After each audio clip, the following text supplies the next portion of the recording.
Deep in the snow-covered mountains of Vermont, where cell signals fade and civilization feels like a distant memory, fate was about to weave an extraordinary tale. James Cooper, a single father struggling to make ends meet, was gathering firewood when he found her, an injured woman stranded on a treacherous mountain trail as storm clouds gathered overhead. Without hesitation, he carried her down the mountain to his modest cabin, never knowing she was one of the world's wealthiest women. The next morning, the valley echoed with the thunder of approaching helicopters. As dozens of aircraft descended upon his small homestead, James realized his act of kindness was about to change everything. But could a simple woodsman and a billionaire heiress bridge the vast divide between their worlds? Before we jump back in, tell us where you're tuning in from. And if this story touches you, make sure you're subscribed, because tomorrow I've saved something extra special for you. Dawn crept through frost-laced windows as James Cooper stood at his worn kitchen counter, methodically flipping pancakes on a cast-iron skillet that had belonged to his grandmother. The familiar aroma of coffee mingled with maple syrup, a small luxury he always managed to afford, despite their tight budget. His weathered hands moved with practiced efficiency, arranging the modest breakfast with care that spoke of years of morning rituals. The old family photo on the wall caught the early light, drawing his gaze as it did every morning. Sarah's smile beamed back at him, frozen in time 5 years ago, her arms wrapped around a younger Emily. The image was taken at this very cabin, back when laughter came easier and bills weren't quite so overwhelming. James adjusted his flannel shirt, pushing away the familiar ache that came with these quiet moments. "Dad, is that blueberry I smell?" Emily's voice carried down the narrow staircase, followed by the soft thud of sock-clad feet on wooden steps. At 12, she was already showing glimpses of her mother's grace, though her untamed brown curls were all Cooper. "Sure is, kiddo. Found. Them in the back of the freezer. Thought we could use a treat today." He didn't mention that he'd been saving them for a special occasion. The rejection letter from Emily's science program scholarship lay hidden beneath unpaid utility bills on his desk, and she deserved something to soften the blow he'd have to deliver later. Emily slid into her usual seat at the kitchen table, her science textbook already open beside her plate. "Mr. Harrison says our science fair projects need to include at least one environmental monitoring component." She looked up at him, hope bright in her eyes. "The sensor kit is only $120. James concentrated on serving the pancakes, buying time before he had to disappoint her again. "That's quite an investment, Em. Maybe we could think of something more." He searched for the right word. Creative? Like last year's solar oven made from cardboard and aluminum foil? Emily's voice carried a weight beyond her years. "I got a B-, Dad. B- doesn't get science scholarships." The truth of her words stung more than any winter wind. James set down her plate and pulled out the chair across from her, its legs scraping against the uneven floorboards. "Listen, sweetheart." A sharp crackle from the emergency radio on the counter interrupted him, drawing both their attention. Heavy storm system approaching Vermont's northern mountains. Expected accumulation of 8 to 12 inches. Residents advised to prepare for potential power outages and hazardous conditions. James glanced out the window at the stack of firewood. Too low for comfort with a storm coming. They'd need more to weather what was heading their way. His gaze drifted back to the bills on his desk, then to Emily's hopeful face above her textbook. "Tell you what," he said, reaching across to close her book gently. "Let me head up the mountain today. Get us stocked up on firewood. When I get back, we'll sit down and figure out your project together. Maybe I can pick up some odd jobs in town next week." Emily's face brightened, but James saw Sarah in the way she tempered her enthusiasm, trying to protect him from promises they both knew might be hard to keep. "Thanks, Dad." She cut into her pancakes, carefully spreading the blueberries to make them last longer. "Just be careful up there today. The weather lady said the storm's moving in fast." James stood, dropping a kiss on the top of her head. "Always am, kiddo. Always am." He moved to the sink, washing dishes with practiced efficiency while mentally calculating how many hours of daylight he had before the storm hit. The mountain was his backup plan, his sanctuary, and his burden all at once. Its aging trails provided firewood, wild berries in summer, and the occasional odd job guiding tourists. Every resource he could wring from its slopes meant one more bill he could pay, one more opportunity he could try to provide for Emily. The family photo watched over them as they finished breakfast. Sarah's smile, a reminder of promises made and a future that had slipped away too soon. But in the warm kitchen light, with Emily's textbook open and pancake syrup drawing sticky patterns on her plate, James found his daily measure of peace. They had each other, they had their mountain home, and for now, that would have to be enough. James paused at the base of the trail, kneeling to retie the laces of his worn hiking boots. The leather was cracked, but well-oiled, the soles patched twice, but still trustworthy. Like everything else in his life, they weren't much to look at, but they got the job done. He'd bought them 15 years ago, back when Sarah was still alive, and they dreamed of turning their small cabin into a mountain retreat for tourists. The October wind whispered through bare branches overhead, carrying the first bitter hints of winter.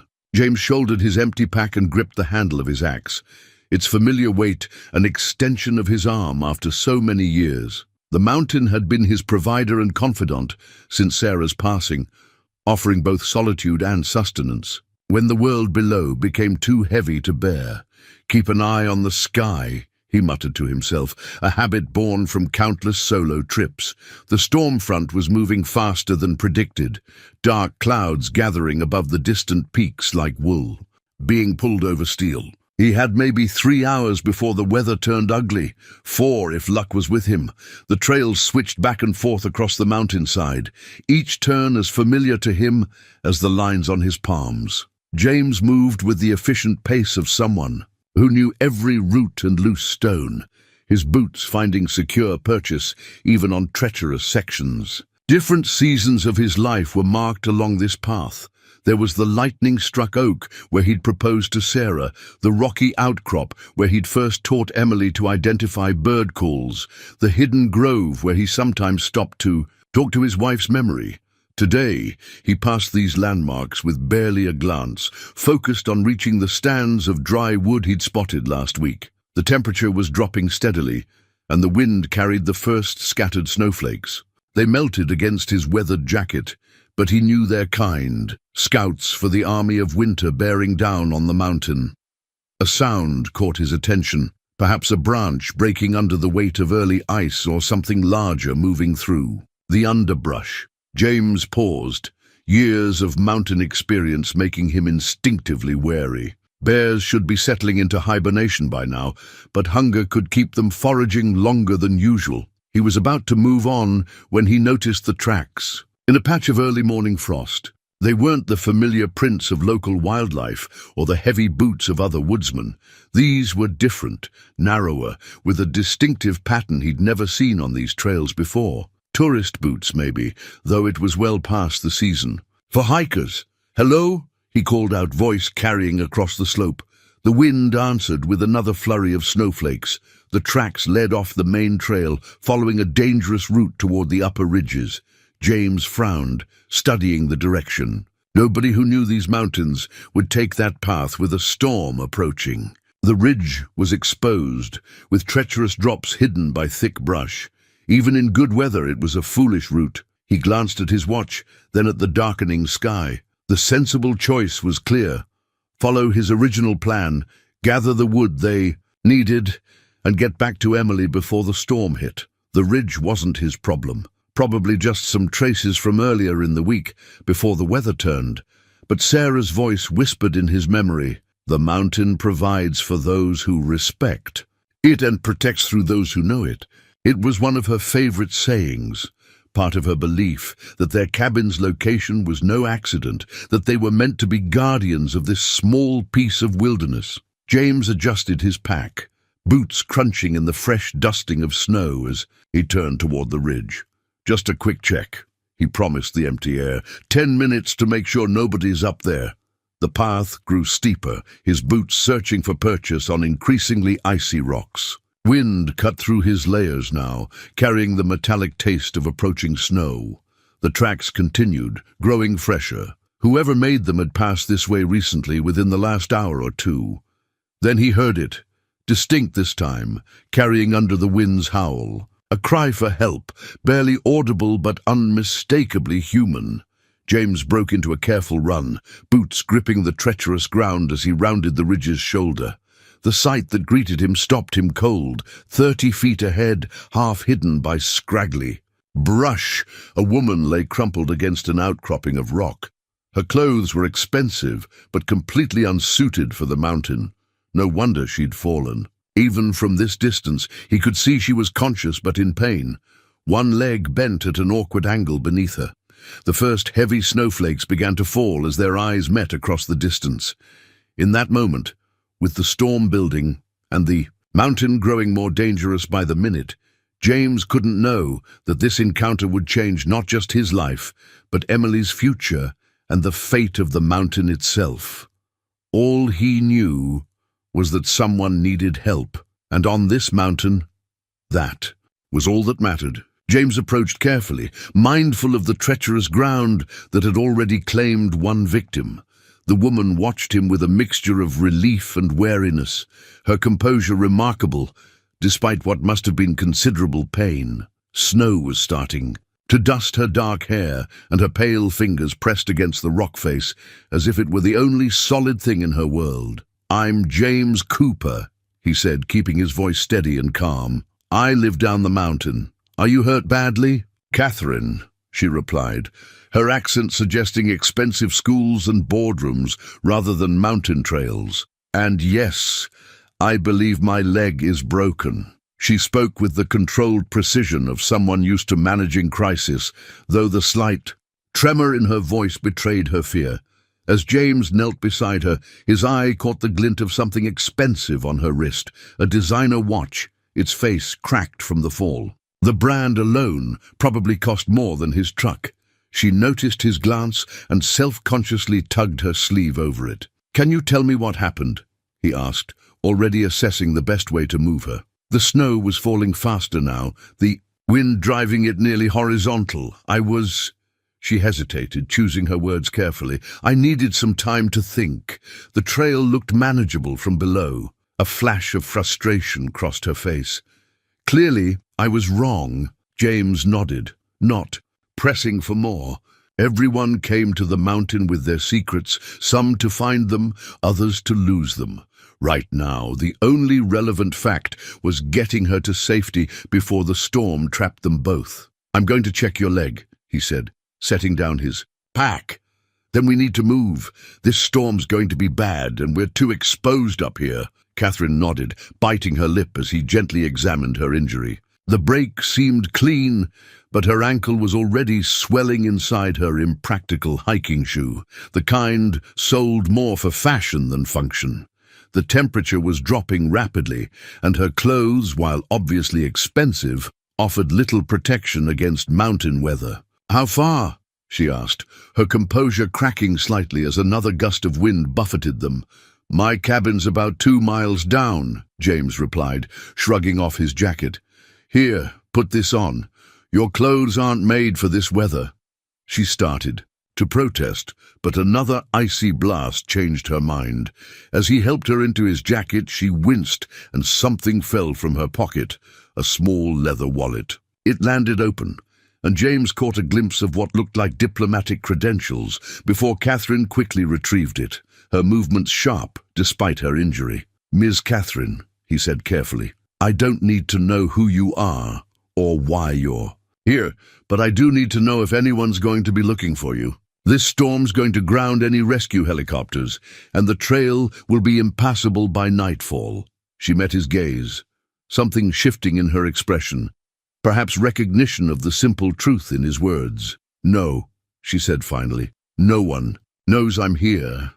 I was taking a few days off the grid, as they say." James nodded, already formulating a plan. "I'm going to have to carry you down. The trail's too dangerous for you to hop, even with support." He looked at her seriously. It won't be comfortable, and I'll need to move fast before the storm gets worse. Think you can handle it? A ghost of a smile touched her lips. Mr. Cooper, I've handled hostile takeovers and boardroom coups. I suspect I can manage a piggyback. Ride down a mountain. Something in her dry humor, so unexpected in their dire situation, made James smile despite himself. Well then, Miss Catherine, let's get you out of here before Mother Nature launches her own hostile takeover. He helped her onto his back, trying to position her injured leg as comfortably as possible. She was lighter than he expected, but her presence fundamentally shifted his center of gravity. This would be a challenging descent, even without the approaching storm. As he took his first careful steps down the trail, Catherine's arms tightened around his shoulders. Mr. Cooper, she said softly, her breath warm against his cold ear. Thank you. Whatever happens, please know that I'm grateful. James adjusted his grip and kept moving, letting his boots find the sure path through increasingly treacherous terrain. Thank me when we're down, he replied, focusing on each step. And call me James. Anyone riding piggyback on my mountain gets to use my first name. Behind them, the ridge disappeared into swirling snow, and ahead, the storm painted the familiar trail into something wild and new. Neither of them could have guessed that this desperate descent would lead them both exactly where they needed to be. The old walking staff had been a project during those first lonely months after Sarah's death, whittled from sturdy oak during long evening hours when sleep refused to come. Now it proved invaluable, helping James probe the snow-slick ground ahead as he carried Catherine down the darkening mountain. Each step required careful consideration. One slip could send them both tumbling down the treacherous slope. "How are you holding up?"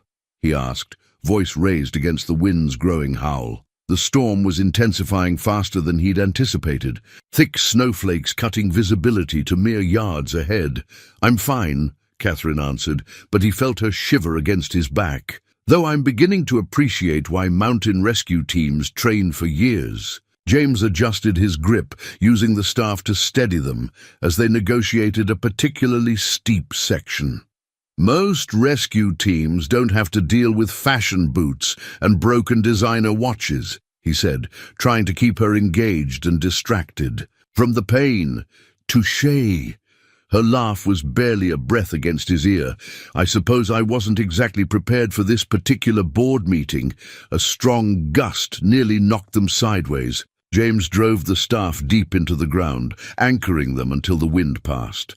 Catherine's arms tightened around his shoulders, her composure slipping for just a moment. He felt her heart racing against his back. "Tell me about the mountain," she said suddenly. "You seem to know every inch of it." Inch. James carefully picked their path around a snow-covered boulder, buying time to consider his response. "It's been home for 15 years. My wife Sarah and I bought the cabin when we were young and stupid enough to think we could turn it into a tourist lodge." The memory brought a smile despite their situation. "Turned out we loved the solitude more than the business plan. And now it's just me and my daughter Emily. She's 12, probably wondering why I'm not back with firewood. Yet." He felt Catherine tense slightly at the mention of Emily. Though he couldn't guess why, they passed the lightning-struck oak, its bare branches collecting snow like a white skeleton against the grey sky. Under different circumstances, James might have found it beautiful. Right now, he was too focused on the increasingly treacherous descent, each step requiring complete concentration. "Your daughter," Catherine said after a while, her voice thoughtful. "She lives up here with you, year-round?" "She's stronger than she looks. Like her mother." James paused to catch his breath, leaning on the staff. "There's a good school in the valley, and the mountain teaches things you can't learn in classrooms." Catherine was quiet for a moment, processing this. When she spoke again, her voice carried a different weight. "What does she want to be when she grows up?" "Environmental scientist. She's brilliant with it too. Has this whole project planned for the science fair, monitoring mountain weather." Patterns and their effects on local ecosystems. He didn't mention the equipment they couldn't afford, or the scholarship rejection letter hidden in his desk. That's quite sophisticated for a 12-year-old. James smiled, proud, despite their dire situation.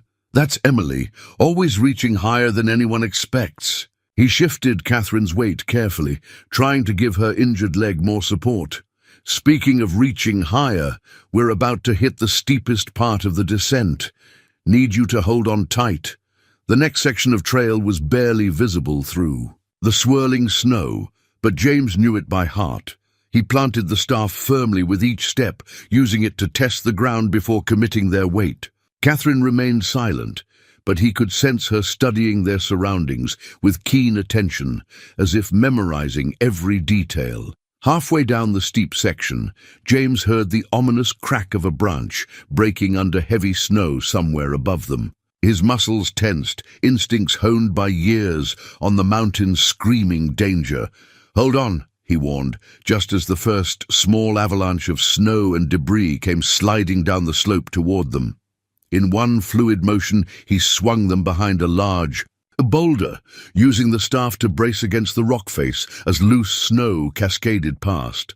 Catherine's breath caught, but she didn't make a sound. When the danger passed, he felt her slowly release her death grip on his shoulders. "Well," she said, her attempt at lightness not quite hiding the tremor in her voice, "I suppose that's one way to avoid a budget meeting."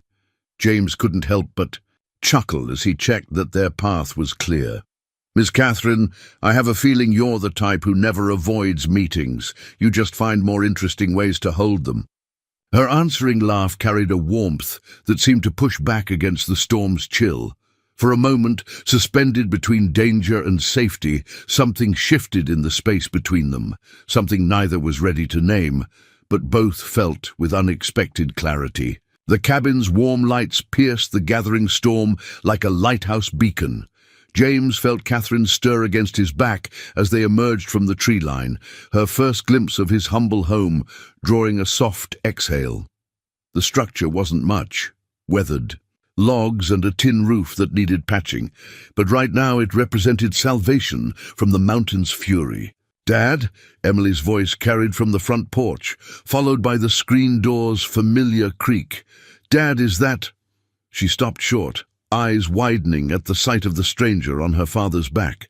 "Emily, get Grandpa's medical kit," James called, out careful to keep his voice calm and steady. "Our guest had an accident on the ridge." Catherine watched as the girl disappeared inside without hesitation, efficiency replacing surprise. "She's very composed," she murmured, and James detected something like approval in her tone. "Had to grow up fast," he replied simply, managing the porch steps with careful deliberation. The cabin's interior welcomed them with warmth and the lingering scent of morning's pancakes. James eased Catherine onto their worn couch, just as Emily returned, carrying an old leather medical bag that had seen 3 generations of mountain emergencies. "I put fresh water on to boil," Emily reported, handling the bag to her father with practiced familiarity, "and I found the ace bandages you restocked last month." James opened the medical kit, its brass clasps worn smooth by decades of anxious hands. Inside, modern supplies nestled alongside his grandfather's original instruments, a physical timeline of their family's history on the mountain. "Thank you, sweetheart. Can you get our guests some tea?" "The chamomile with honey." Catherine watched their quiet choreography with increasing interest. "You seem very prepared for emergencies," she observed as James carefully examined her injured leg. "Mountain teaches you to be ready," he replied, gentle fingers probing the swelling. "Emily, would you get the cold compress already on it?" His daughter moved through their small kitchen with quiet confidence, returning with a bag of frozen peas wrapped in a clean dish towel. Catherine accepted the compress with a grateful smile. "You must be quite the helper for your father," she said, and James noticed how she spoke to Emily as a person, not down to her as a child. "Someone has to keep him organized," Emily replied with a hint of her mother's dry humor. She studied their guest with undisguised curiosity. "Were you hiking alone?" "Dad says that's dangerous, especially with storms coming. Emily, James warned. Softly, but Catherine shook her head. No, she's absolutely right. She met Emily's direct gaze with equal frankness. I made several poor decisions today. Fortunately, your father was there to correct my mistakes. Something in her honest admission seemed to satisfy Emily. Well, you're lucky he found you. Dad knows every trail on this mountain. She paused, then added with practical concern, though now we won't have firewood for the storm. I'll go back out once I've got Ms. Catherine settled, James said, wrapping the injured leg with practiced care. The break didn't feel compound, but she'd need a proper medical examination once the weather cleared. Don't be ridiculous, James. Catherine's voice carried an authority that made both Coopers look up. That storm's getting worse by the minute. You can't risk going back out. As if emphasizing her point, wind rattled the cabin's windows, driving snow against the glass in white sheets. Emily moved to stoke the fire, adding another precious log to their dwindling supply. We'll manage, James said firmly, securing the bandage. Emily, would you get the guest blankets from upstairs, and maybe one of your mother's old sweaters? Their guest's eyes tracked Emily's departure up the narrow stairs, then returned to James. I'm imposing terribly, she said softly, and now I'm taking resources you can't spare. James busied himself returning supplies to his grandfather's medical kit, its worn leather holding generations of similar moments. Strangers turned neighbors, emergencies turned friendships. Mountain provides, he said finally, sometimes in unexpected ways. A crack of thunder shook the cabin, making them all jump. Emily hurried back downstairs with an armful of blankets and a faded blue sweater that made James's heart twist with recognition. Storms right overhead, his daughter reported, her attempt at professional calm betrayed by a slight tremor in her voice. Then I suppose we're all stuck with each other, Catherine said, accepting the sweater with careful hands. She smiled at Emily, warm and genuine. Perhaps you could tell me more about that science project while your father makes us all some tea? James watched his daughter's face light up, saw how Catherine's interest seemed to fill some empty space. In their small home, outside, the storm raged against their windows, but inside something new and unexpected was taking root, as natural as spring following winter. The storm transformed their modest living room into an island of warmth and flickering shadows. Emily sat cross-legged on the floor, her science textbook open before her, while Catherine leaned forward on the couch, her injured leg propped carefully on a cushion. James tended the fire, each precious log added with careful consideration, so the sensors would measure temperature variations across different elevations. Catherine asked, studying Emily's hand-drawn project diagrams. That's quite sophisticated. And wind patterns, Emily added eagerly. Mr. Harrison says understanding microclimates is crucial for predicting how climate change will affect mountain ecosystems.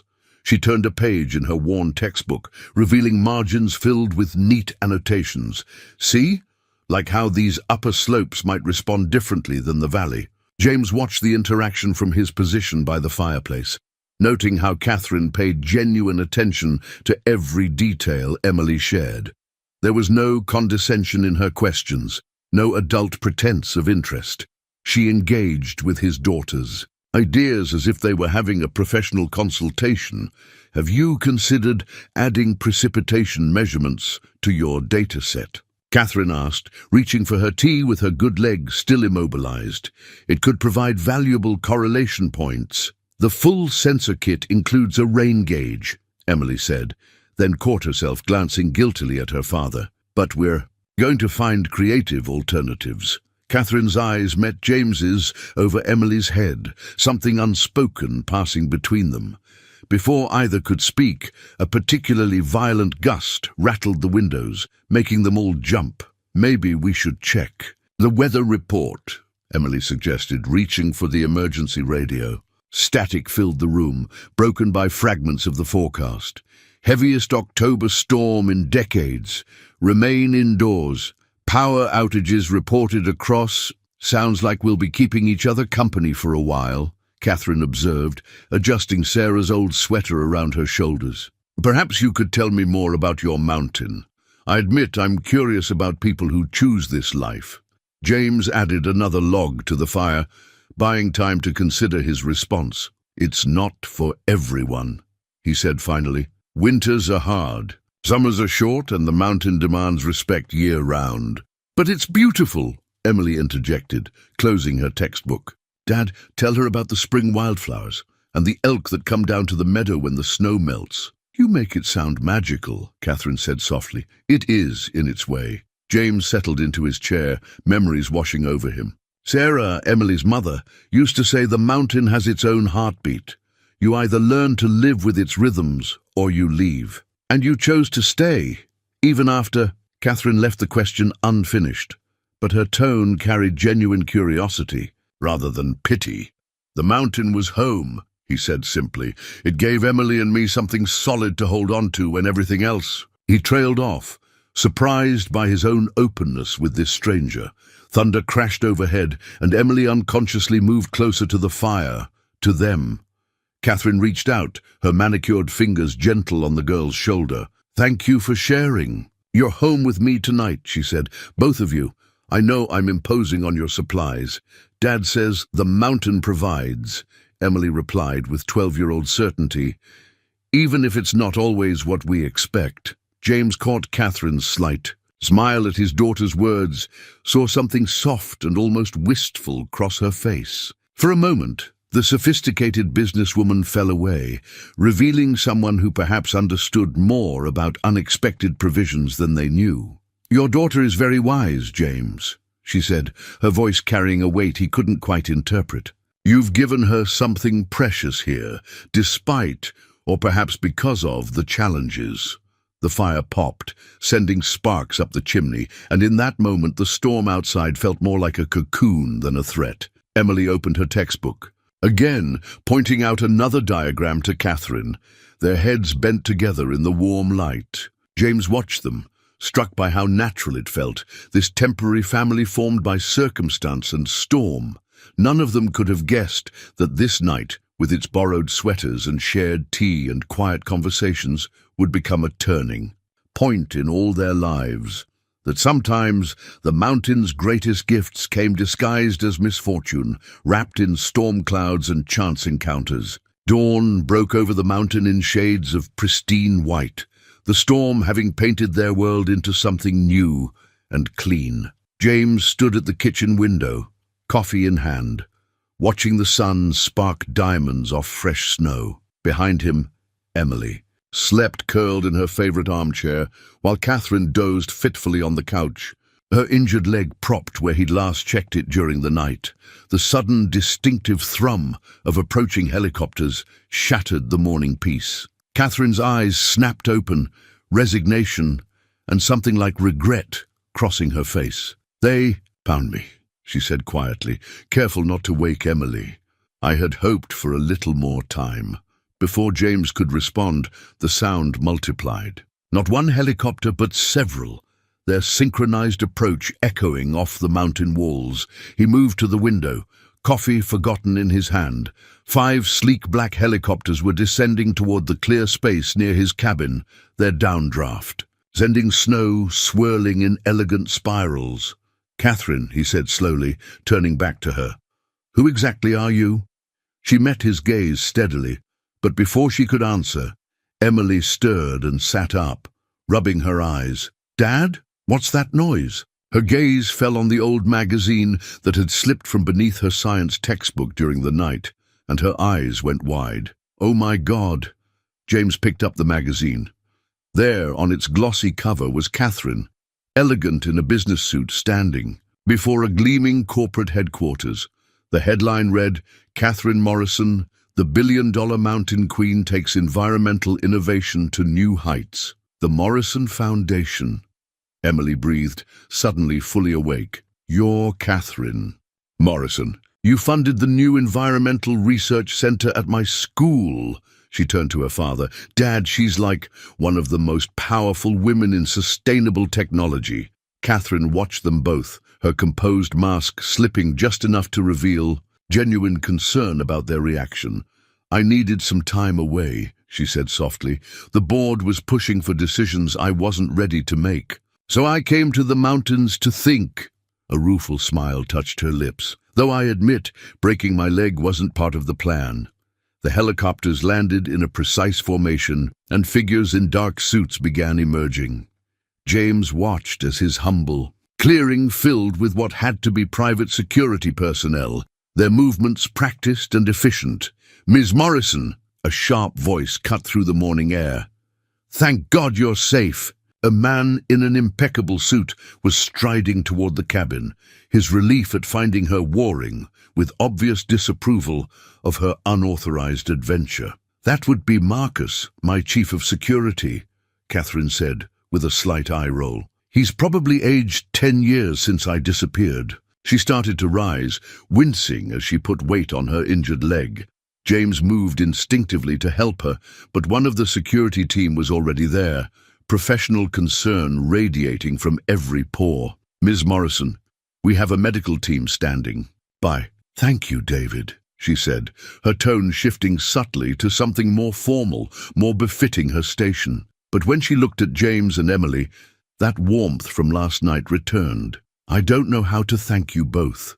Emily clutched her science textbook to her chest, looking suddenly young and uncertain as their intimate circle was invaded by the trappings of Catherine's real world. Will we see you again?" Something flickered in Catherine's eyes. A decision being made. "Marcus," she called to her security chief, who hurried over. "Please have the helicopter wait. I need a moment with my hosts." Her tone made it clear this wasn't a request. As the security team retreated to a respectful distance, Catherine turned back to them. "James, Emily, what you did for me, taking me in, sharing your home and supplies without question or expectation. It reminded me of something I'd forgotten in all the board meetings and quarterly reports." She reached for her purse, which someone had retrieved from the mountain, and pulled out a business card. "I'd like to help with Emily's science project. The Morrison Foundation has a particular interest in supporting young environmental researchers." She smiled at Emily's widening eyes. "And perhaps we could discuss some ideas I have about sustainable development in this area. This mountain has shown me there are better ways to measure success than stock prices." James looked at the card, then at this remarkable woman who had stumbled into their lives. "The mountain provides," he said softly, echoing last night's words. "Yes," Catherine replied, her eyes holding his with an intensity that suggested she was measuring far more than mountain snow depths. "Yes, it does." The medical team had insisted on examining Catherine in one of the helicopters, leaving James and Emily standing in their suddenly crowded clearing. The morning sun caught the frost on the trees, creating halos around the incongruous sight of dark-suited security personnel moving efficiently through their familiar space. "Dad?" Emily's voice was quiet. "Is this real?" Before James could answer, Marcus approached them, his polished appearance somehow unmarred by the mountain environment. "Mr. Cooper, Ms. Morrison would like to speak with you both." He held out a leather portfolio. "She asked me to give you this first. Take your time reviewing it." Inside the portfolio was a single document, professionally printed on heavy paper, bearing the Morrison Foundation letterhead. James read it twice, his hands growing steadily less steady. Emily pressed against his side, trying to see. "Dad, what is it?" He cleared his throat. "It's a job offer." Catherine's security chief nodded. "Ms. Morrison rarely makes decisions without careful consideration, Mr. Cooper, even when those decisions come during unexpected mountain rescues." The document outlined a position that seemed crafted specifically for James, Mountain Conservation Director for a new Morrison Foundation initiative. The salary figure made him blink, but it was the additional notes that caught in his throat. A full educational scholarship for Emily, including the environmental science program she'd dreamed of, and a commitment to preserve their mountain, home as part of a larger conservation area.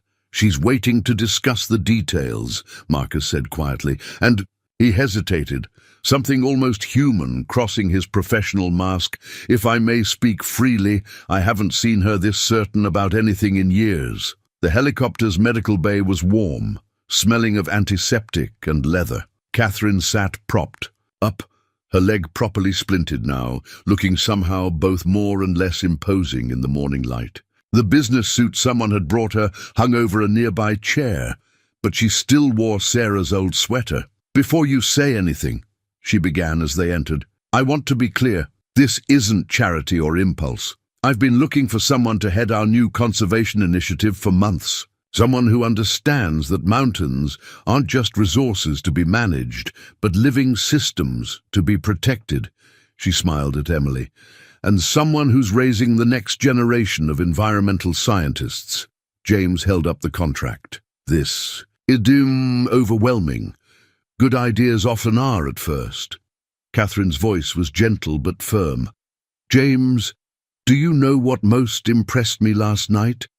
Not just your knowledge of the mountain, but how you've taught Emily to love it, to understand it. That's exactly the perspective the Morrison Foundation needs." Emily could barely contain herself. "Does this mean we can get the sensor equipment for my project?" Catherine laughed, the sound warming the sterile space. "That's just the beginning. The Foundation is establishing a youth environmental research program. We need a pilot project to launch it." She raised an eyebrow at Emily. "Interested?" James watched his daughter's face light up with possibilities, even as his own practical nature raised concerns. "The salary alone is more than generous, but the additional provisions, Emily's education, protecting the mountain, are necessary components of a larger vision." Catherine's expression grew serious. "Last night, sitting in your cabin, watching you both, I realized I'd lost sight of something important. The Morrison Foundation was built on the idea that profit and conservation aren't enemies, but somewhere along the way, we got too focused on quarterly reports and stakeholder meetings." She shifted, wincing slightly at her injured leg. "Your mountain reminded me why I started this work, and you showed me what it looks like when someone truly understands a place, loves it, protects it." Her eyes met James's. "That's worth investing in." A knock at the door interrupted them. Another suit-clad figure entered with a tablet. "Ms. Morrison, the board is requesting an emergency video conference. They're concerned about recent events." Catherine's smile turned slightly wicked. "Are they now? Well, let's give them something real to be concerned about." She held out her hand for the tablet. "James, Emily, would you mind staying? I'd like to introduce the board to our new mountain conservation director and our pilot program researcher." James hesitated. "I haven't actually accepted yet." "Haven't you?" She glanced at Emily's shining face, then back to him. "The mountain provides, James. Sometimes it provides exactly what everyone needs all at once." Looking at the contract in his hands, James thought about Sarah, about her dreams for their daughter, about the countless nights he'd worried about Emily's future. He thought about the mountain, about protecting it for future generations, and he thought about the remarkable woman before him who had turned a dangerous accident into an opportunity for something extraordinary. "The board is waiting, Ms. Morrison," the aide prompted. Catherine raised an eyebrow at James, a challenge and an invitation in her expression.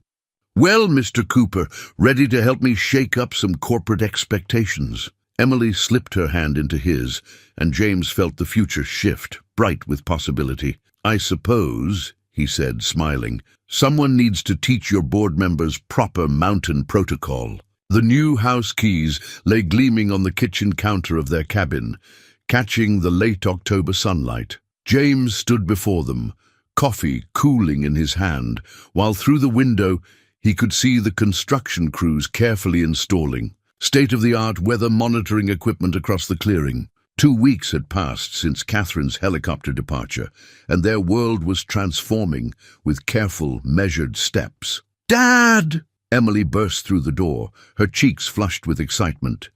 "The solar panels are up, and Mr. Rodriguez says we can start collecting data tomorrow."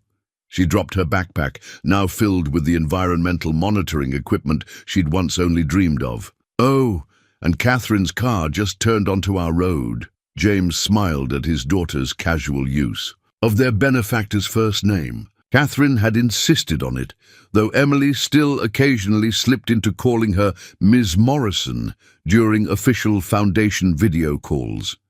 The sound of tires on gravel announced Catherine's arrival.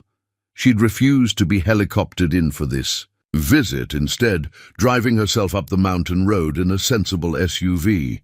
Her leg, now healing well, had been cleared for careful walking. "I hope I'm not too early," she called out, making her way up the cabin steps with only a slight limp. She carried a folder of documents and what looked suspiciously like building plans. "You're just in time," Emily replied, already pulling out her new tablet to show Catherine the morning's atmospheric readings.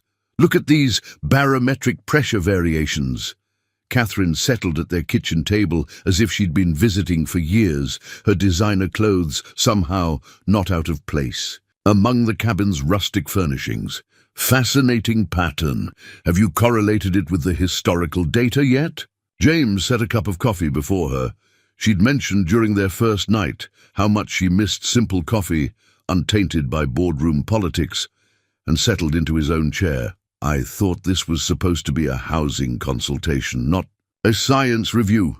"Multitasking is my specialty," Catherine replied with a smile, but she did set aside the tablet to open her folder.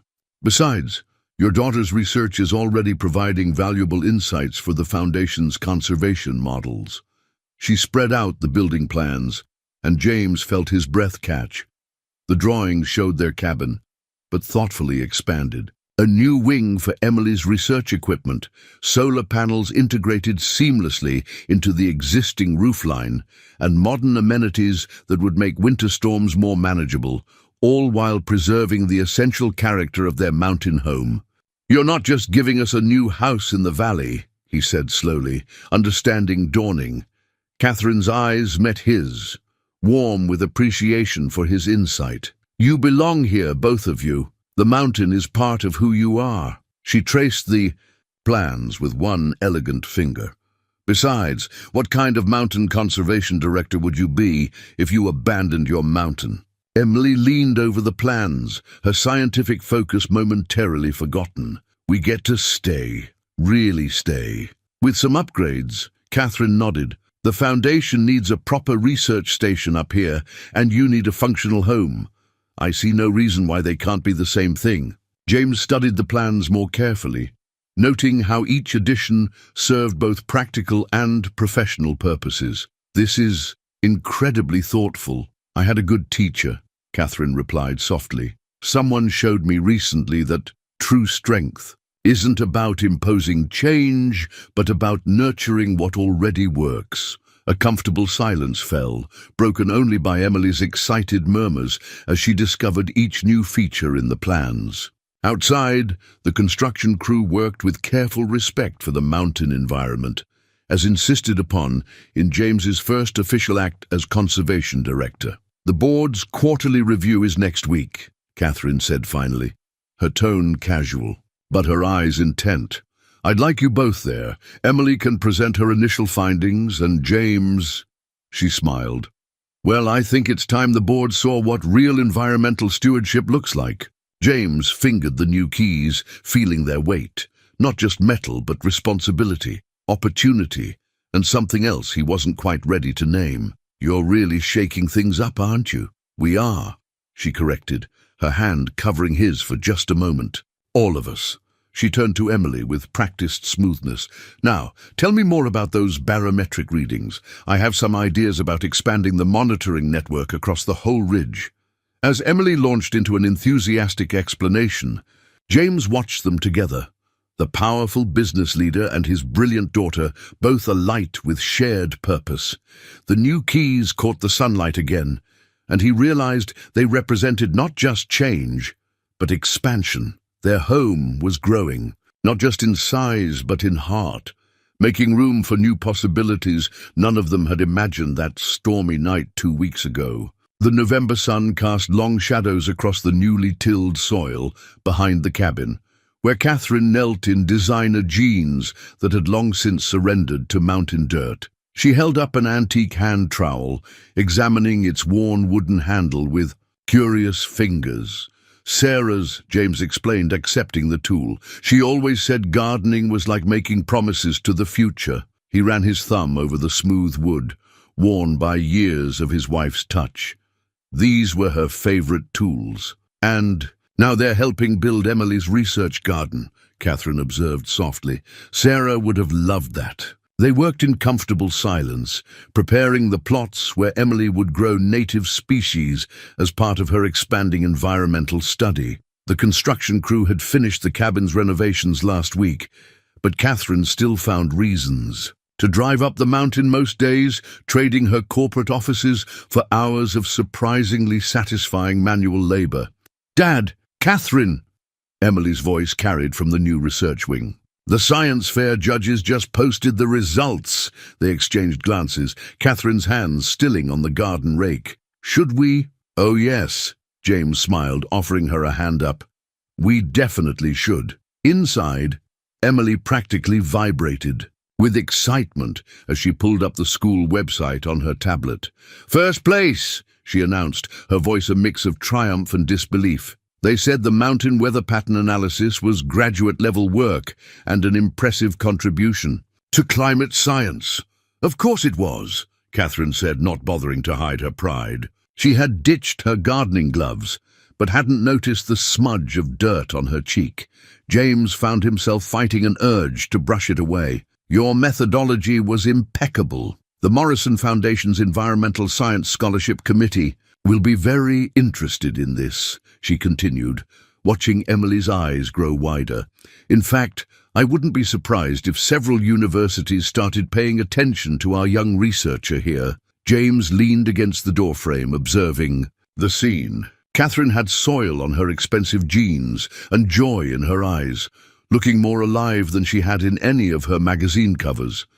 Emily was growing more confident by the day, her dreams expanding as rapidly as her research plots. And he was starting to see a future he hadn't dared imagine since Sarah's passing. "We should celebrate," Catherine declared. "I could have my chef—" "I'm making Sarah's vegetable stew," James interrupted gently. "It's tradition for big moments." Something softened in Catherine's expression. "Even better," she said, "though perhaps I could contribute dessert. There's a remarkable bakery in town." "The one by the post office," Emily piped up. "With the apple tarts?" Catherine's eyes met James's over their daughter's head, and when had he started thinking of these moments in terms of their daughter? "The very one," she said. "I'll be back in an hour." It wasn't really a question, not anymore. She had smoothly woven herself into the fabric of their lives, her corporate empire managed through video calls and emails, while she spent increasingly more time on their mountain. The media had noticed, of course. Last week's business section had run a profile. Morrison Foundation CEO trades boardroom for Mountain Air, a new model of corporate environmental responsibility. "I'll start the stew," James said. "Emily can tell us more about her project while we eat." Later, as the sun set behind the peaks, they sat around the cabin's expanded kitchen table. Catherine had loosened her ponytail, looking relaxed and present, in a way that still surprised him. Emily was deep into explaining her plans for expanding the weather monitoring network, her hands moving animatedly above her half-eaten apple tart. "You know," Catherine said during a pause in Emily's presentation, "I have a board meeting in the city next week. Perhaps you both could come. There's a natural history museum Emily might enjoy," and she hesitated, uncharacteristically. "Uncertain. I'd like to show you my world as you've shown me yours." James felt the weight of the invitation, not just to visit the city, but to be publicly acknowledged as part of her life.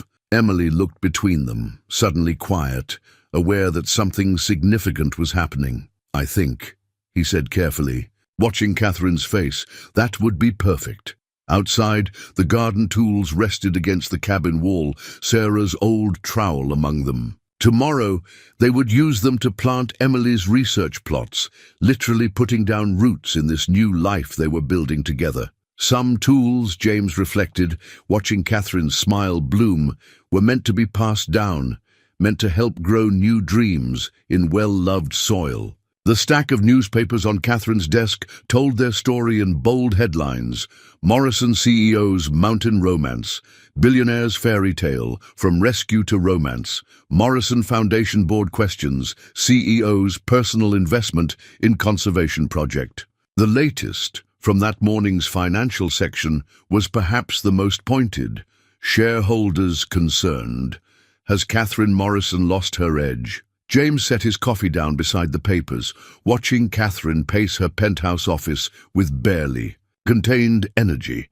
The floor-to-ceiling windows offered a stunning view of the city skyline, so different from their mountain horizon. "The board's concerns are ridiculous," she said, her usual composed tone fraying slightly. "Our environmental initiatives have never been more successful. Emily's research project alone has generated more useful data than our last 3 contracted studies combined." "They're not really worried about the science," James said quietly. The morning sun caught the silver in his hair, and Catherine found herself pausing to study him. Even here, surrounded by corporate luxury, he carried the mountain's steady strength. "With him, no," she admitted. "They're worried about me, about us." She gestured to the headlines. The notorious Ice Queen of Morrison Enterprises, suddenly spending weeks at a mountain cabin, getting her hands dirty in research gardens, skipping shareholder dinners to attend middle school science fairs, having the audacity to fall in love with a mountain man? James added, his voice gentle but direct. Catherine's breath caught. It was the first time either of them had named this thing growing between them. Before she could respond, her office door opened, and Emily burst in, clutching her tablet. "Have you seen the comments on the Foundation's latest environmental report?" she asked, then stopped short, sensing the tension in the room. Her eyes fell on the newspapers. "Oh, it's nothing to worry about, sweetheart," Catherine said automatically, then caught herself using the endearment. When had that started feeling? So natural. "I'm not worried," Emily replied with the direct honesty of youth. "But you both are, because people think Catherine's changing, becoming less focused on business." She looked between them. "But they're wrong. She's not less anything. She's more." James moved to put a hand on his daughter's shoulder, but Emily wasn't finished. "I've read all the company reports from the past 5 years.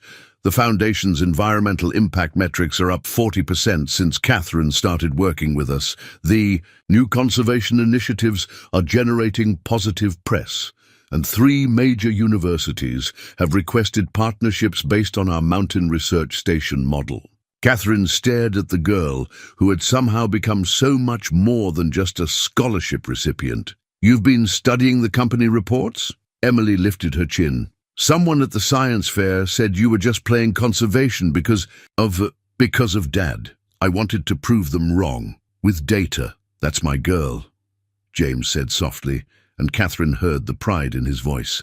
A knock at the door interrupted them. Marcus entered, his expression carefully neutral. "Ms. Morrison, the board has called an emergency session. They're concerned about the direction of the Foundation's recent investments."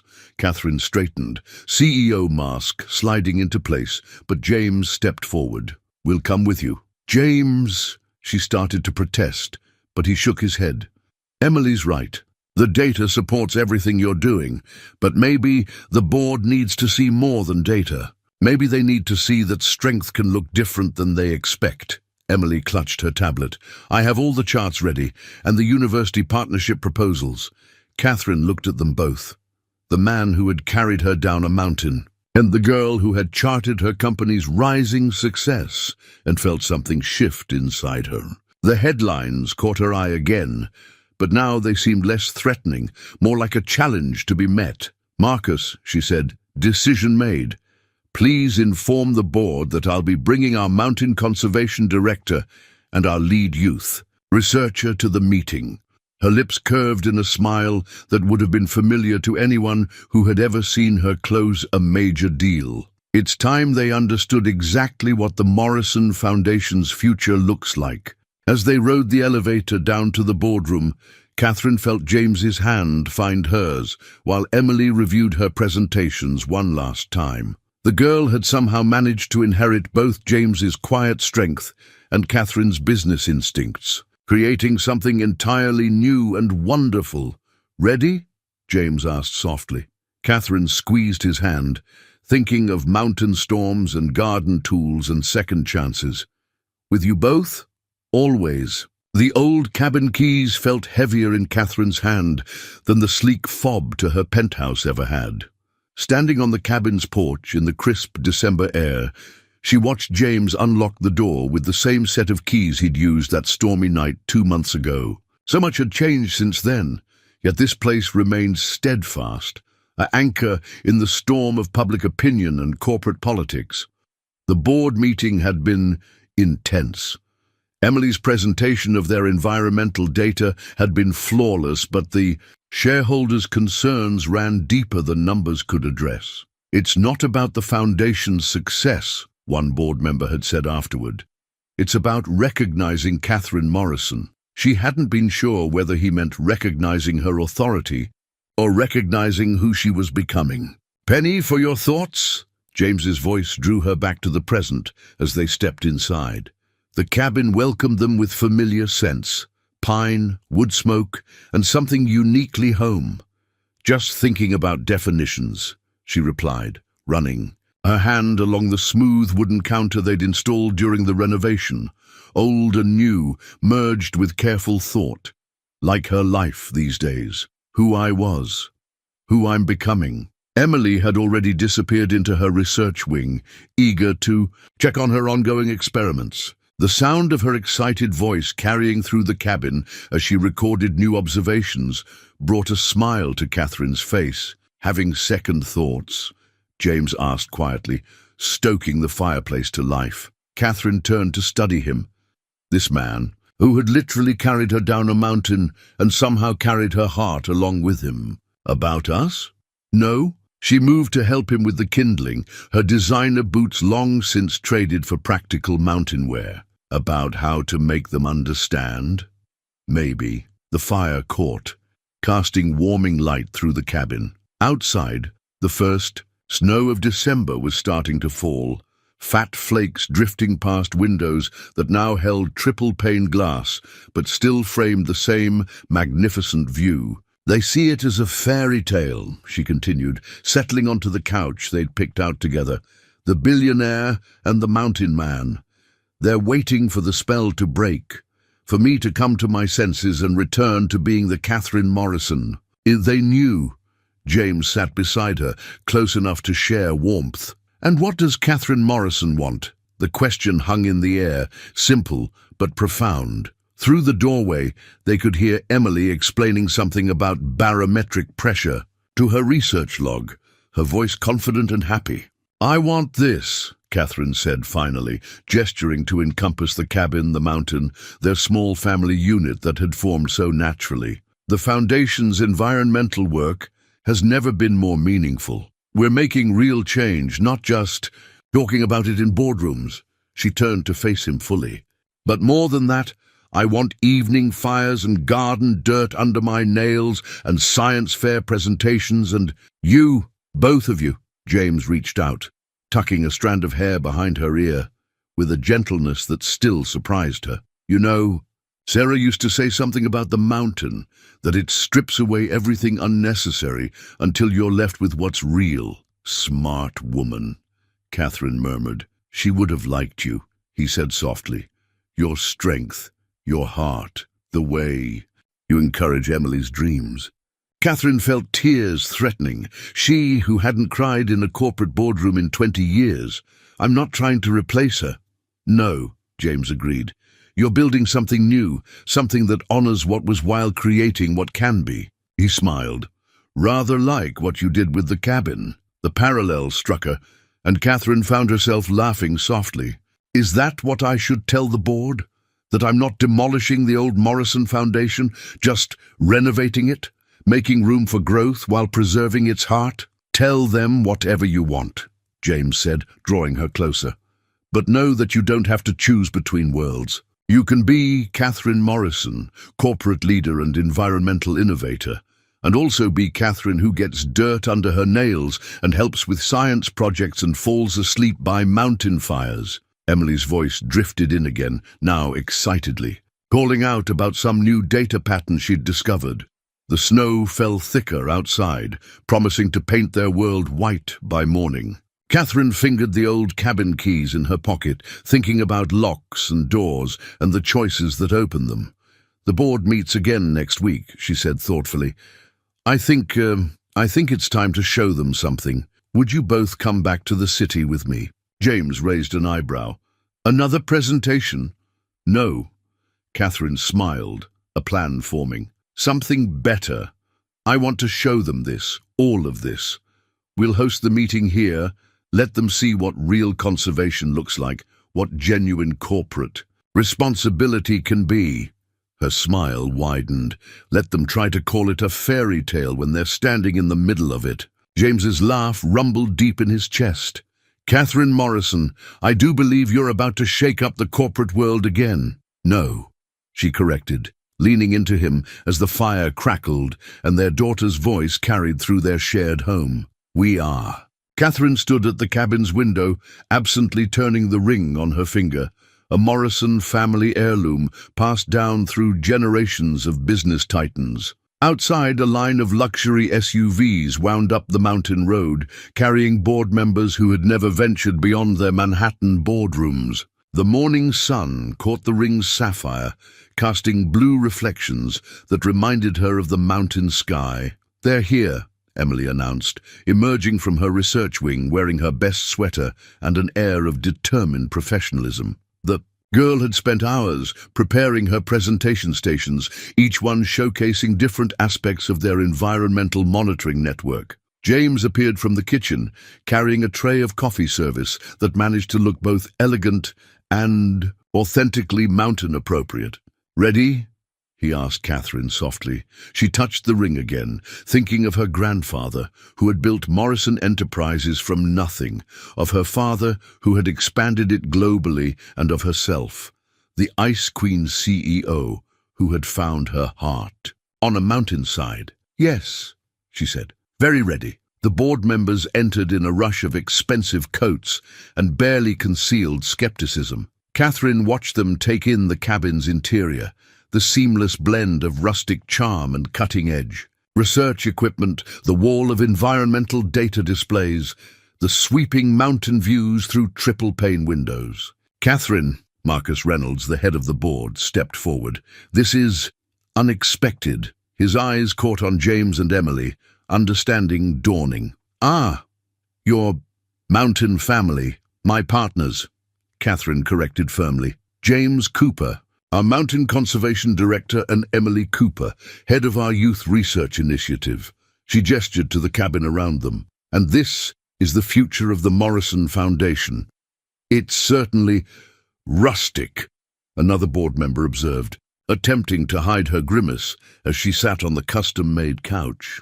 Actually, Emily stepped forward, tablet in hand, this facility represents the most advanced environmental monitoring station in the Northeast.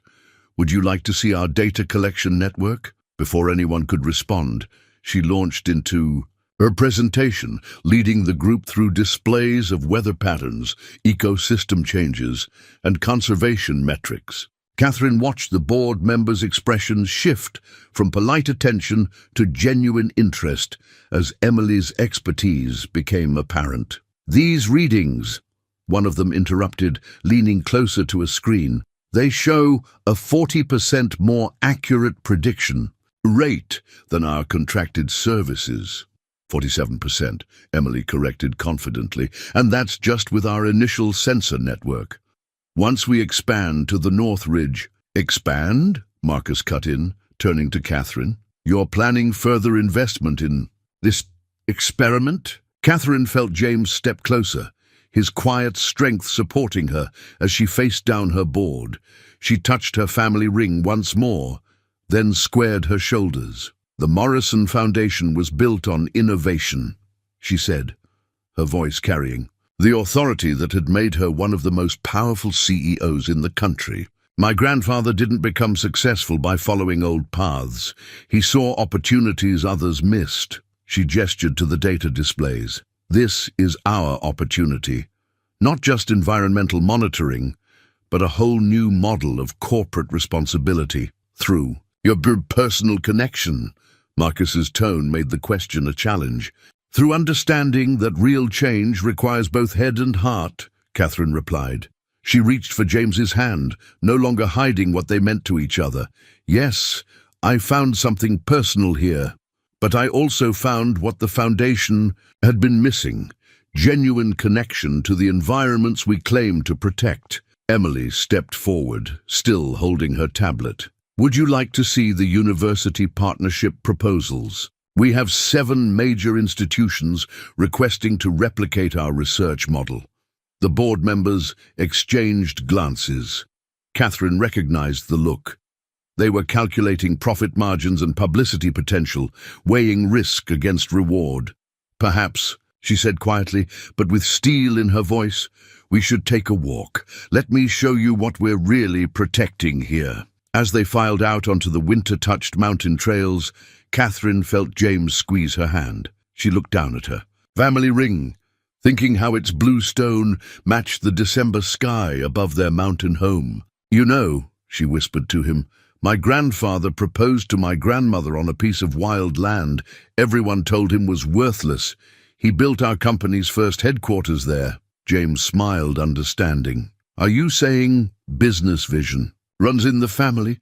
I'm saying, Catherine replied, watching Emily eagerly point out environmental features to increasingly engaged board members, that sometimes the best legacy we can honor is the courage to see value where others don't. She touched her ring one last time, and to fight for it. Ahead of them, Marcus had stopped to peer at one of Emily's monitoring stations, his earlier skepticism giving way to reluctant fascination. Catherine smiled, recognizing the look of a businessman beginning to see opportunity in unexpected places. Some battles, she knew, were won not with corporate tactics, but with truth too compelling to deny. The blueprints for the privacy fence lay across the cabin's kitchen table, nearly forgotten, as Catherine paced with her phone pressed to her ear. No, absolutely not. We're not doing a reality show. She paused, listening. I don't care how many millions they're offering. The Mountain Research Station isn't a tourist attraction. James looked up from where he was reviewing local building permits for the fence. Through the window, he could see the 3rd news van this week attempting to navigate the mountain road. Camera crew in tow. Their story had exploded across social media after the board meeting. The ruthless CEO transformed by mountain love, the environmental research station revolutionizing corporate conservation, the 12-year-old scientist whose work was reshaping climate studies. They're at the end of the road again, Emily reported, checking the security cameras they'd reluctantly installed. She'd adapted to their new fame with remarkable poise, but lately had taken to doing her atmospheric readings before dawn to avoid the cameras. At least they're staying behind the property line this time. Catherine ended her call with a frustrated sigh. That was the 4th production company this week. Apparently, we're the feel-good story of the year. She settled into the chair, beside James, automatically reaching for his hand. I'm sorry about all this. I never meant to turn your peaceful mountain life into a media circus. Our mountain life, he corrected gently. And we'll figure it out. That's what these are for. He tapped the fence plans. Emily pulled up her latest research data on her tablet. Actually, I've been thinking, maybe we could use this attention, somehow, for the environmental work? Catherine's expression shifted from frustrated to intrigued. What do you have in mind? Well, everyone wants to tell our personal story, right? But what if we only gave interviews to publications that agree to focus equally on the research? One human interest paragraph for every scientific finding they publish? James watched Catherine's face light up with pride and recognition. It was the same expression she wore in board meetings when a particularly clever solution presented itself. That's brilliant, sweetheart. We control the narrative by making them work for it. And, Emily continued, warming to her theme, we could use the fence installation to test new wildlife corridor designs, turn it into a research project about balancing human privacy needs with animal migration patterns. Catherine was already reaching for her phone again, but this time with purpose rather than frustration. Marcus, yes, I know what time it is. Listen, we need to call an emergency PR meeting. Emily's just solved our media problem and potentially created a new research initiative. She winked at Emily. Yes, that Emily, our youngest board advisor, has done it again. James raised an eyebrow. Board advisor? Oh, did I forget to mention? The board voted yesterday. They want Emily to serve as a youth advisor to the Foundation's Environmental Committee. Paid position with a full college scholarship attached. Catherine's casual tone didn't quite hide her satisfaction. Apparently, her presentation last month convinced them that youth perspectives are vital to our future planning. Emily's tablet slipped from her fingers. Really? But I'm 12. 13 next month, James reminded her, his throat tight with emotion. And more than ready for this. Catherine gathered up the fence plans, her business mind clearly already racing ahead. We'll need to coordinate the PR strategy with the construction timeline. Maybe we could invite selected press to document the wildlife corridor installation. Emily can explain the scientific principles involved, as long as they stay in designated areas and don't interfere with the actual research, Emily stipulated, sounding so much like Catherine in full CEO mode that James had to hide his smile. Of course, Catherine agreed. We're not giving them a show, we're giving them a lesson in responsible environmental journalism. She paused, looking at James. What do you think? Too much? Too fast? He thought about the quiet life they'd had before Catherine's arrival, about the peace of their mountain solitude. But he also thought about Emily's growing confidence, about the important work they were doing, about the joy of building something meaningful together. I think, he said carefully, that sometimes the best way to protect what matters isn't to hide it away, but to share it thoughtfully, to let its value speak for itself. Catherine's expression softened. Like a mountain that provides exactly what everyone needs? Exactly like that. Emily picked up her tablet again, already typing notes. I'll start designing the wildlife monitoring protocols for the fence project. And maybe I could do one interview for the science journal that asked last week. James and Catherine exchanged glances, seeing in their daughter's enthusiasm the perfect balance of past and future, of privacy and purpose, of family and ambition. Together, Catherine said softly. We'll do it together. The handmade scarf was Catherine's first attempt at knitting, a skill Emily had insisted on teaching her during their long winter evenings. Its stitches were uneven, some dropped, others pulled too tight, but James wore it proudly as they hiked, up the familiar trail. 1 year had passed since he'd carried an injured stranger down this same path, and the mountain seemed determined to recreate the scene, complete with softly falling snow. Hard to believe it's been a year, Catherine mused, her hiking boots now well worn and practical. She moved with confidence on the snowy trail, though she still occasionally reached for James's hand on steeper sections. I was so focused on escaping the board that day, I didn't even check the weather report. Lucky for us, Emily called from ahead, where she was taking readings from one of her monitoring stations.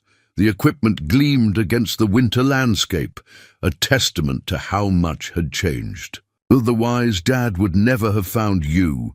The mountain provides, James and Catherine said in unison, then laughed at their shared thought. They reached the ridge where they'd first met, now transformed by Emily's research equipment and the careful improvements they'd made to the trail. Catherine paused, looking out over the valley where their expanded conservation project was taking shape. I used to think I understood power, she said softly.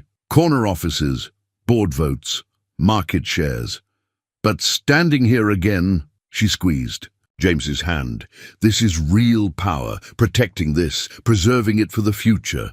Emily was setting up her tablet, coordinating data from multiple stations. At 13, she carried herself with the unique confidence of someone who knew their work mattered. The latest issue of Environmental Science Monthly lay rolled up in her pack. Her first peer-reviewed paper featured on its cover. "The storm's picking up," she reported, professional tone belied by her excited grin. "Just like last year. Want to see the comparison data?" "In a minute, sweetheart," Catherine replied, drawing closer to James. "First, I need to do something." She reached into her pack and pulled out a small wooden box. James recognized it. He'd seen it on her desk in the city, a family heirloom that usually held the Morrison corporate seal. "I've been carrying this up here for weeks," she admitted, waiting for the right moment. "The board suggested I do this at the annual shareholders meeting, make it a public statement about the merger of our worlds." She shook her head. "But that wouldn't be us, would it?" James felt his heart skip as she opened the box. Inside wasn't the corporate seal, but a simple gold ring set with a small piece of raw sapphire, the same blue as the winter sky above their mountain. "I had it made from my grandmother's ring," she explained. "The one I always wore in board meetings. But this felt more authentic." She took a deep breath. "James Cooper, I came up this mountain a year ago looking for escape, and instead I found home, found family, found love I never knew I was missing." Emily had stopped pretending to check her data, watching with shining eyes as Catherine continued. "I'm not asking to replace Sarah. She'll always be part of who you both are, part of what makes you the people I love so deeply. I'm asking to build something new with you, to keep growing this beautiful life we've started together." She held out the ring. "Will you marry me? Both of you, really. Because this is about our whole family." James looked at the ring, catching the winter light, at his daughter's joyful face, at this remarkable woman who had transformed their lives while somehow making them more authentically themselves. "The mountain provides," he said softly, drawing her close. "Is that a yes?" Catherine whispered against his chest. "That's a definitely yes," Emily answered for them both, abandoning her tablet to join their embrace. "But can we finish the atmospheric readings first? This storm's data is perfect for my next paper." They laughed, the sound carrying across the snowy ridge. Catherine slipped the ring onto James's finger, then pulled Emily's handmade scarf more securely around his neck.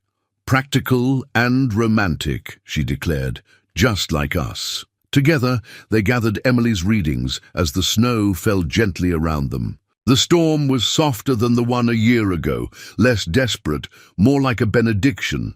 Below, their expanded cabin gleamed with warm lights, research equipment, and the promise of evening fires and family dinners. "Next time we come up here," Emily said thoughtfully, "we'll be collecting data as the Coopers-Morrison family. How's that for a scientific legacy?" Catherine smiled, remembering the corporate ice queen she'd been, the woman who had fought her way up this mountain in inappropriate shoes and a desperate need for escape. "I think," she said, watching James adjust Emily's monitoring equipment. "With careful hands, it's exactly what all of us were meant to be." The new business plan spread across the cabin's expanded dining table, its pages filled with Catherine's elegant handwriting and Emily's precise technical diagrams. Outside, spring was finally claiming the mountain, patches of green emerging from melting snow. James stood at the window, watching a team of researchers carefully install the latest weather monitoring equipment while a documentary crew filmed from the designated media area. "The Morrison Cooper Mountain Research Institute," Catherine read from the document's cover page, testing the words. "What do you think?" "I think," James replied, turning from the window, "that it's perfect, though Emily might argue for Cooper-Morrison instead." "Actually," their daughter called from her research wing, "I've been running analytics on both versions. Morrison Cooper has better sound recognition patterns in academic databases." She emerged with her latest dataset, now wearing the official research director badge that Catherine had insisted on having made. "Also, I might have already registered the domain name." Catherine laughed, making a note in the margins. "Of course you did. Speaking of which, how are the university applications coming along? At 13, Emily was already fielding early interest from top environmental science programs. The latest letter from MIT sat prominently on her desk, right next to the family, a photo from their winter engagement. "I'm still analyzing the options," Emily replied with careful diplomacy, "but I think I want to stay close to the mountain. Maybe design my own research track through the institute." James and Catherine exchanged glances. They discussed this possibility late into the night, weighing opportunities against roots, ambition against connection. "What if," Catherine said, slowly pulling out another document from her folder, "we could offer something even better?" She spread out a second set of plans, these focusing on educational programs. The institute could partner with universities for a new kind of environmental science education. Theory and practice, academics and real-world research, all centered here on the mountain. Emily's eyes widened as she scanned the proposal. "We'd be creating a whole new educational model? Why not?" Catherine's eyes sparkled with the same enthusiasm she once reserved for corporate takeovers. "We've already revolutionized corporate environmental research.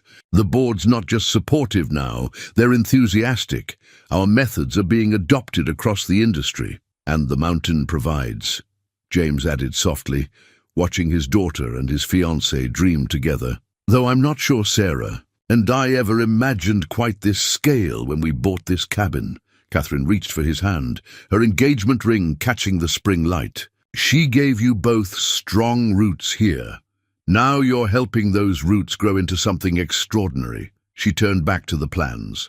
The first phase of student residences could be ready by fall. Small scale, of course, carefully integrated into the environment. "We'll need to expand the wildlife corridors." Emily was already making notes on her tablet, "and design new monitoring systems for human impact studies." "Oh, we could make that the first student research project?" James moved to study the plans, more closely, his practiced eye evaluating the proposed additions. The institute buildings had been thoughtfully designed to nestle into the mountain landscape, as organic as the research stations that now dotted the slopes. Like their family, it was a perfect blend of progress and preservation. "There's something else," Catherine said, pulling out one final document. "The Morrison Foundation is establishing a trust. The entire mountain, plus the surrounding conservation area, will be permanently protected. No future board or CEO can ever develop it." Emily looked up sharply. "But what about the institute?" "We'll operate under strict environmental guidelines that you'll help design," Catherine smiled. "Consider it your first official project as junior trustee." "Junior trustee?" Emily's voice cracked with surprise. "Once you're 18, James clarified, having discussed this part of the plan with Catherine extensively. "Until then, you'll be an advisory member, helping shape the Institute's future." Emily sat heavily in her research chair, looking between them with shining eyes. This is really happening? We're really building all this? Together," Catherine confirmed, "as a family, as partners." She gathered the various documents into a neat pile. "I have the board meeting tomorrow to finalize everything. Would you both come? Emily can present her part of the educational proposal, and James," she smiled at him warmly, "well, the Mountain Conservation Director should definitely weigh in on our expansion plans." James looked out at their mountain, at the careful balance they'd struck between progress and preservation, between corporate power and environmental stewardship, between past bonds and future growth. Somewhere, he felt sure Sarah would approve of how her beloved mountain had helped build this new kind of family, this new kind of legacy. "Of course we'll come," he said, drawing both his girls close.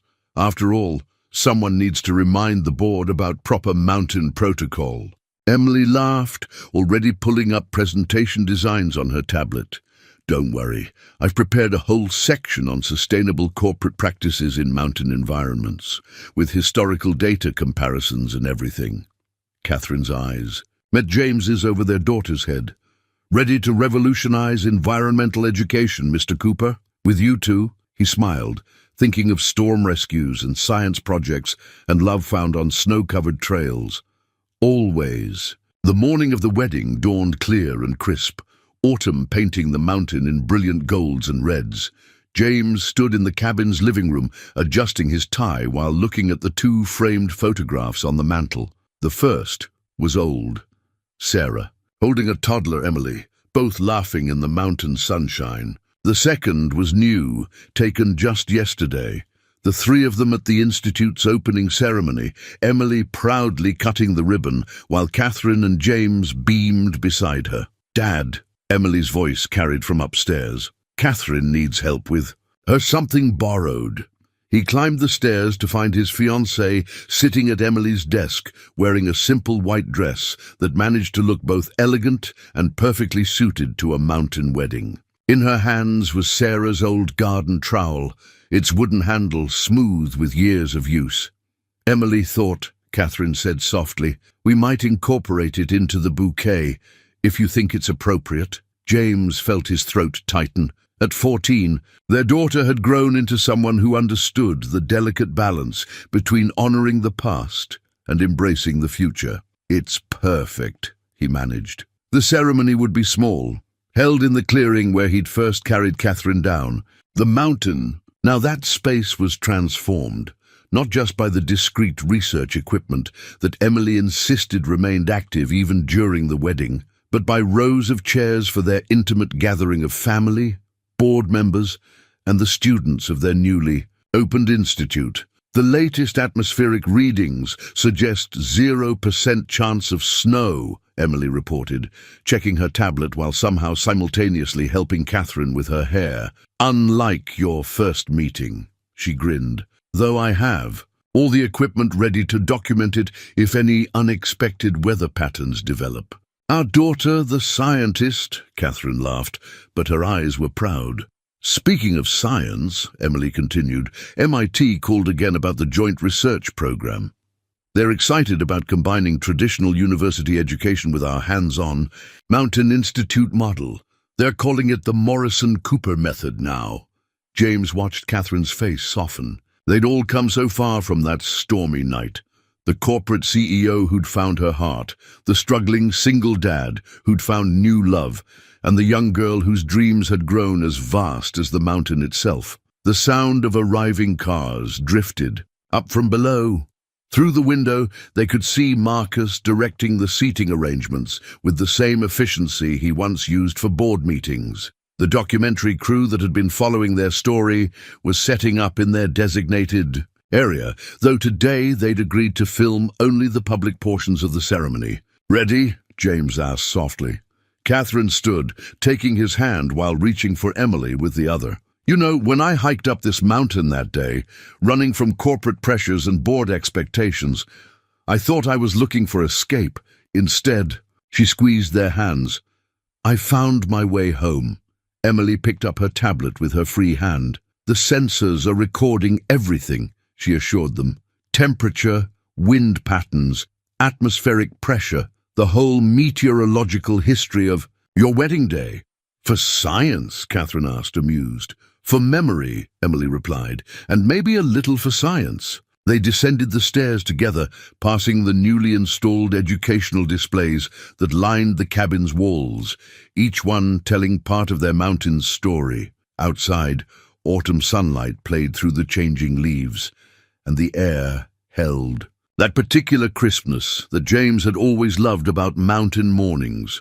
The photographer was waiting to capture their arrival, but James paused them just before they came into view of the gathering. "Look," he said softly, pointing to where a pair of eagles soared overhead, riding the thermal currents with effortless grace. "The mountain provides," they said together, and even Emily didn't check her tablet for data correlation. Later, after vows were exchanged and celebrations shared, after the last guest had departed and evening was softening the mountain's edges, they sat together on the cabin's expanded porch. Emily was already downloading the day's atmospheric readings, excitedly noting patterns for her next research paper. Catherine had traded her wedding dress for one of James's old flannel shirts, looking more content than she ever had in corporate suits. The photographer had left them with one final shot, the three of them framed against their mountain backdrop, the institute buildings blending naturally into the landscape behind them, their faces bright with joy and purpose. It would soon join. The others on the mantel, telling the next chapter of their story. Not just a fairy tale of rescue and romance, but a testament to how love, like nature itself, finds unexpected ways to grow, adapt, and thrive. So, Emily looked up from her tablet with a grin, ready to revolutionize environmental education as the Morrison Cooper family. James drew Catherine closer while reaching for his daughter's hand. Beyond them, their mountain stood eternal, keeper of their past and guardian of their future. Together, he said, always together.